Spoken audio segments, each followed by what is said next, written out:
Jubilee, Azimio, Azimio. Hey, hey, hey. Hayawi, hayawi, hayawi, hayawi, hayawi, hayawi. Walisema haitawezekana, haitawezekana, lakini wana Jubilee na wana Azimio wakawajibu ya kwamba ina na simefanyika sasa. Jubilee imefanya wajafanya, Azimio imefurahi hajafurahi. Sisi tumekuja hapa kama wanaazimio kuunga mkono ndugu wetu hapa wa Jubilee.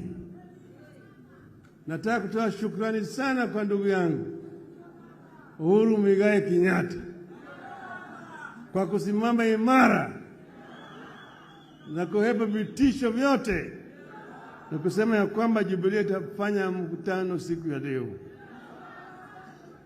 Sasa mimi nimesimama hapa kama mwanaazimio.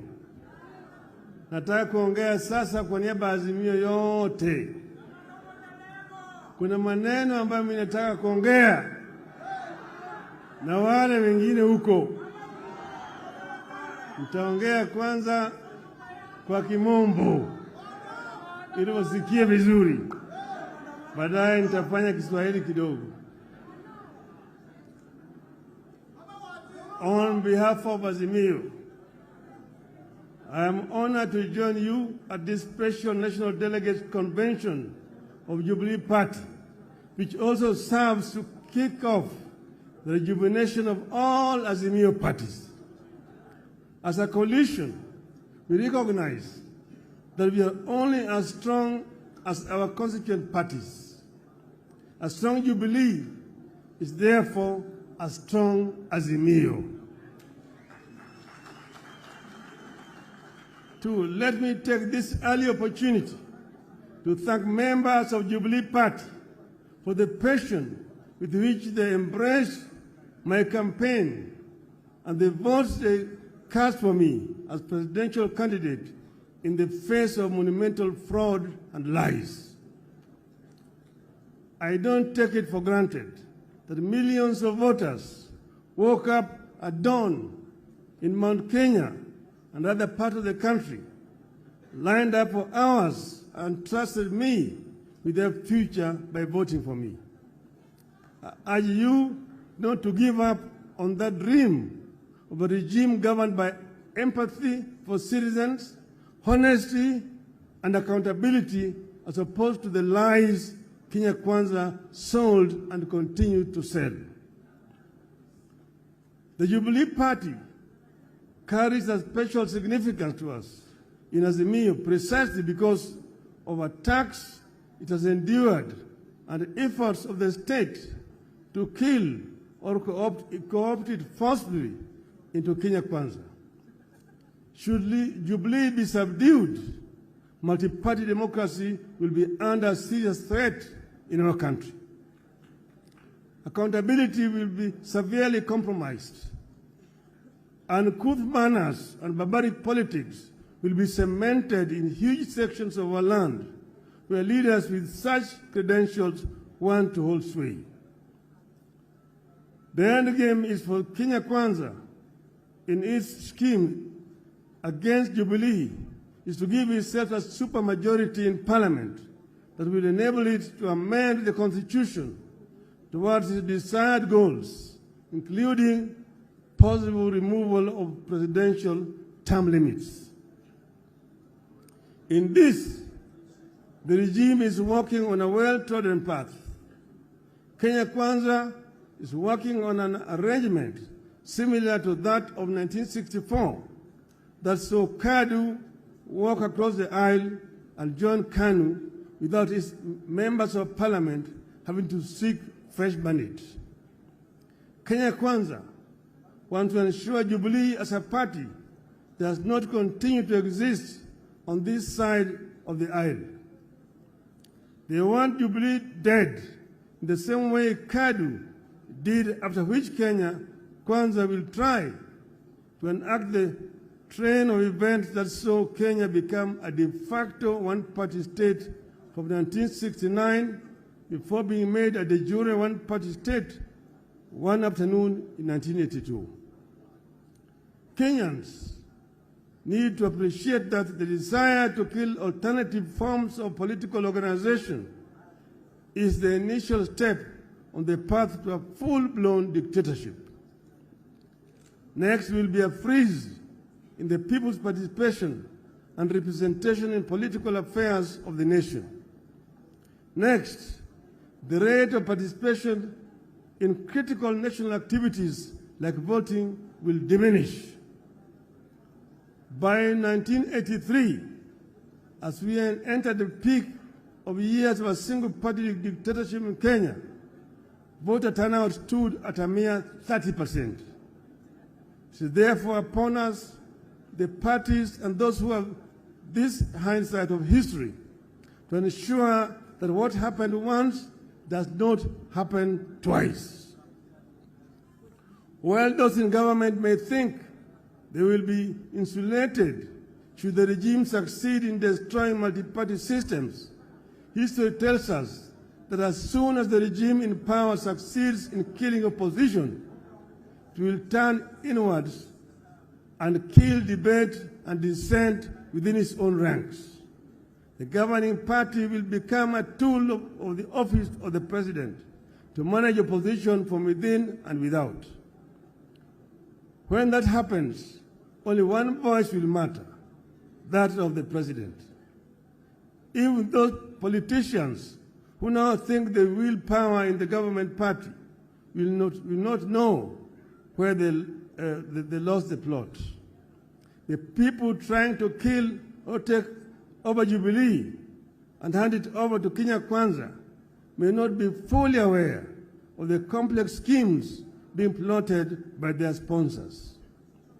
They are mere pawns in a game that will eventually consume them. Kenyans will recall that one afternoon in 1982, a few excited members of parliament set and approved the making of Kenya a one-party state. Those excited men and women who voted aye that afternoon in 1982 thought they were punishing other people. A number of them became the very first victims of the snares they thought they were laying for others. Which is why Jubilee's war toward of Kenya Kwanza must be the war of every Kenyan who treasures freedom, the rule of law, and respect for human rights, including the right to associate and to hold and express views freely. I must commend Jubilee Party for remaining strong, focused in the face of sustained state-sponsored onslaught. I am happy that the party recognizes its responsibility to Kenyans to defend and sustain our hard-won multi-party system. More importantly, I commend the Jubilee Party for continuing to fight for lowering of cost of living, electoral justice, inclusivity in appointment in public office, and abolition of excessive taxation of Kenyans. I want to assure you that we will fight this battle together and we will win it together. Failure is not an option. Failure is not an option. As we push for respect for political parties, I want to make a heartfelt call on our country to respect leaders who have served our nation and handed over the baton to others.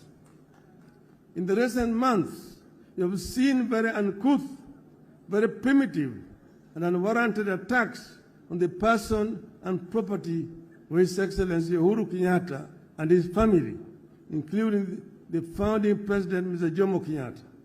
Shame on them.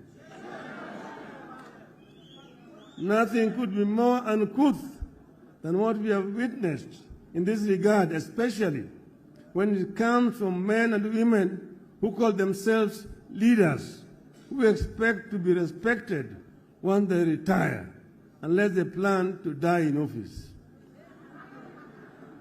I must commend my brother and our fourth president, Uhuru Kenyatta, for the dignity and decorum with which he has borne the insults and abuses for the sake of the stability of the nation, the peaceful coexistence of Kenyans, and the dignity of Kenya's presidency.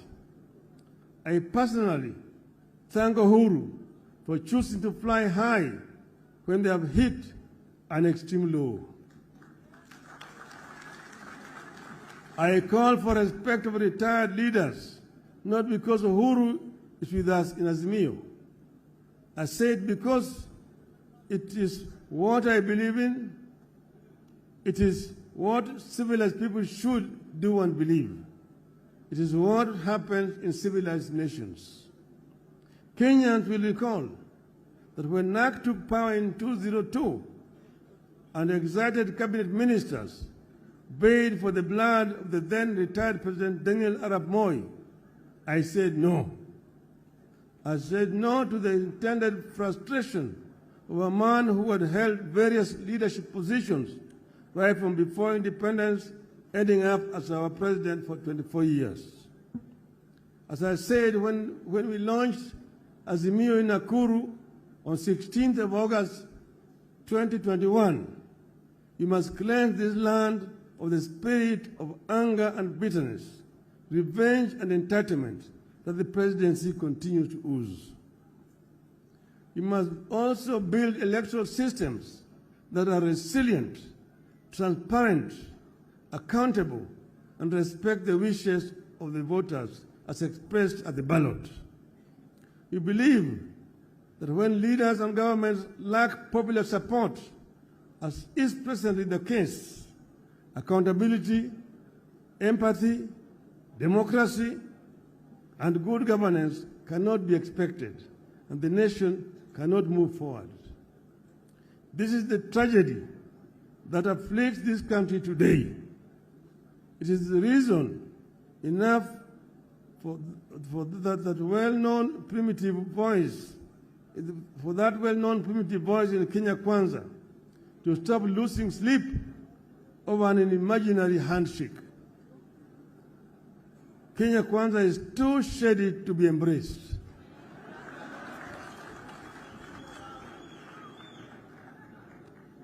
That is why we have agreed to give dialogue a chance. We embrace the talks to secure a good deal for Kenyans, and if the deal will not be forthcoming, Kenyans can be sure we will not pursue vain dialogue.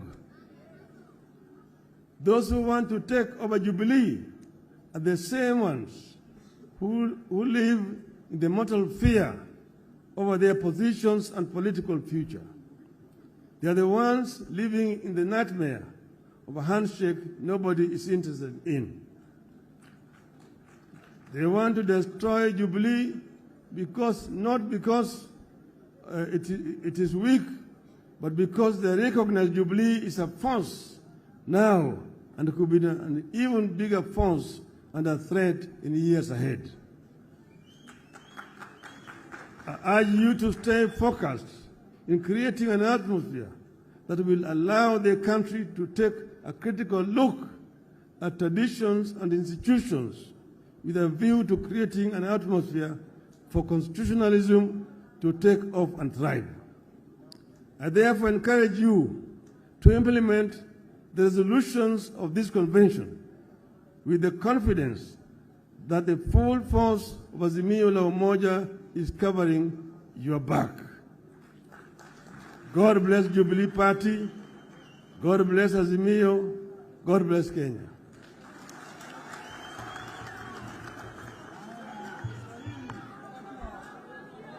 Haya. Sasa nitasema kwa muktasari. Swala nyeti ambayo tuko nayo hapa Kwanza ni mambo ya gharama ya maisha ambayo imepanda sana. Pili, bei ya unga imepanda, bei ya mafuta imepanda, bei ya sukari imepanda, hata karo ya shule imepanda na kodi ya nyumba. Sasa njia hiyo wanataka kuongeza ushuru. Juzi niliwaambia kwamba punda imechoka. Punda imechoka. Niliwaambia ya kwamba Wakenya hawawezi tena kumudu ushuru zaidi. Ile ambayo wanatozwa wakati huu nataka yapunguzwe. Manake Waswahili walisema ati kibebasho kikivuja nafuu kwa mchukuzi. Kwa hivyo mambo gharama ya maisha tutazidi kupigana juu yake. Pili ni mambo ya uchaguzi, mambo ya saba. Tulisema mpaka saba ifunguliwe. Juzi nilipoambia wanasema saba ilifunguliwa. Nikauliza ilifunguliwa wapi? Wanasema mambo ya uchaguzi ilikwisha. Sisi kama Azimio si watu ambao wanalalamika kwa hovyo. Muliona hapa Bomas of Kenya kulikuwa na makomishina 7, Chebushetha na wengine na 2 na wengine 4. 4 walisema la, yale matokeo ya bwana Chebukati hayaki kwa kweli. Walisema namna hiyo. Paka wakatoka pale wakaenda kule Serena Hotel wakatoa taarifa tofauti na yale ya bwana Chebushetha. Kwa hivyo na baadaye jamaa kapiga firimbi na katoa matokeo ya uchaguzi wa halali. Kwa hivyo tunataka tuangalie hiyo 7 ili tujue ni kitu gani iko ndani yake. Ukweli hiyo ni sharti mpaka ifanyike. Mpaka ifanyike. 3, tumesema hatutaki kuona kama watu wanaingilia mambo ya ndani ya vyama vya Azimio. Kwa upande mmoja wanasema wanataka kuimarisha multi-party democracy, badilisha weka ofisi ya kiongozi wa upinzani katika bunge. Kwa upande hii unaua Jubilee, unaingia ODM, kwa hivyo unaingia ndani ya Wiper. Tumesema hii hatutakubali. Wale ambao wameingia kwa biashara ya umalaya ya siasa, kama umeingia biashara ya umalaya ya siasa, jiuzulu. Ile tikiti ambayo ulipewa rudi kwa wananchi, uchaguliwe upya. Mimi nilipotoka katika chama changu cha Ford Kenya kaingia NDP, nilijiuzulu kwa bunge, nikarudi hapa kwa watu wa Lang'ata, wakanichagulia tena kama mbunge wa Lang'ata. Wengi walitoka namna hiyo. Marehemu Dr. Protas uko Kisii, Likoa, Mumanyi, Shamala, Apili Wawire, Aniri na kadhalika. Wengi walijirudi katika uchaguzi. Kwa hivyo tunasema badala ya kuchukua Jubilee uende naye katika Kenya Kwanza, toka kwenda peke yako, nasimama na chama ya Kenya Kwanza au UDA, tuonane na wewe kwa kiwanja. Mwisho wamesema Kenya ni kampuni ambayo kuna hisa, ati wengine wakuna hisa mingi zaidi, wengine wana kidogo, wengine hawana. Swali ni kwamba kama kuna Wakenya ambaye hawana hisa, wanafanya nini Kenya? Wanafanya nini Kenya? Kama hatuna hisa, unatutoza ushuru ya sababu gani? Wanasema tulipe 3% ya pesa yetu na nyumba waweze kujengea sisi. Tumesema ikiwa kama nyinyi mnasema mambo ya hisa, Na tunataka Bwana Ruto atuambie mimi kama yeye anaunga mkono mambo ya Bwana Gachagua. Bwana Gachagua ndio naibu wake. Ukisema ya kwamba Kenya ni kampuni, basi sisi tutakutaki, tunaenda kwa Umoja wa Mataifa tuseme tunataka self-determination. We cannot be treated as second-class citizens.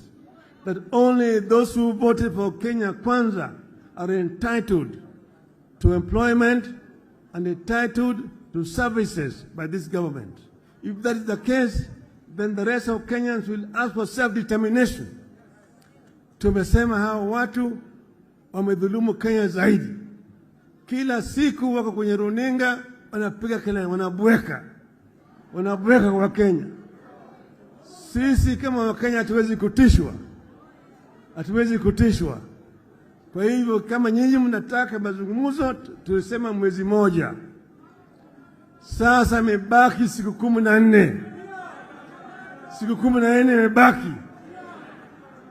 Kama yule kamati ya Otiende na yule mwenzake haijawezi kupata suluhisho kwa mambo matatu. Mambo ya gharama ya maisha.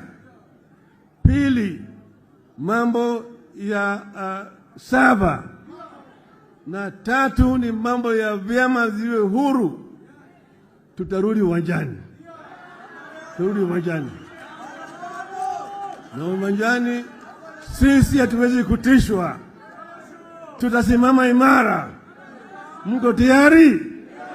Mko tayari? Ngapi wako tayari? Nione mkono hapa.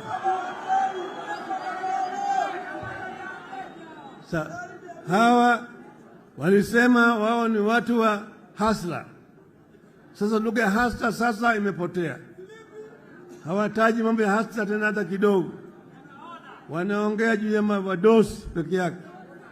Na wale wadosi ambao wanaongea juu yao ni wale ambao wanaiba rasilimali yetu.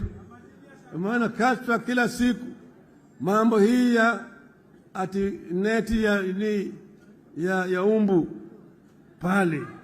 Ni nani yuko pale? Si mnajulikana?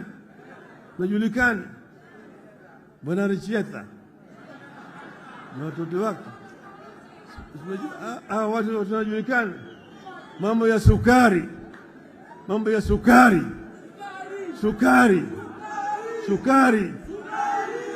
Sasa sisi tumesema mambo ya ufisadi mpaka iangaliwe na watu ambao wanahusika.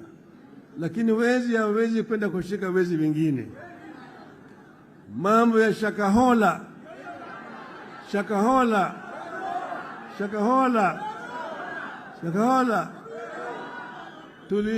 Tuliona Bwana Makenzi katika Ikulu. Walikuwa naomba pamoja. Shakahola ni State House Annex. Wale hawezi kufanya uchunguzi ya Shakahola. Ndio niwaambia Bwana Ruto, wewe koma kabisa, huna uwezo wa kuunda tume ya kufanya uchunguzi, wewe ni mshukiwa.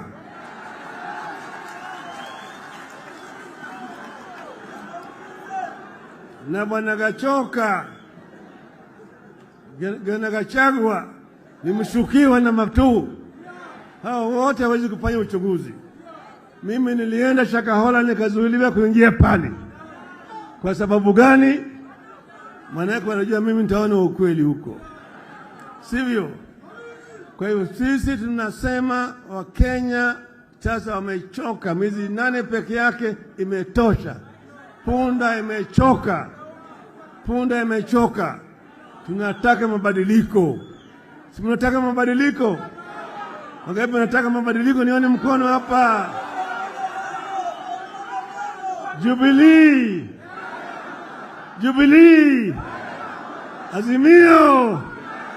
Azimio. Asanteni sana.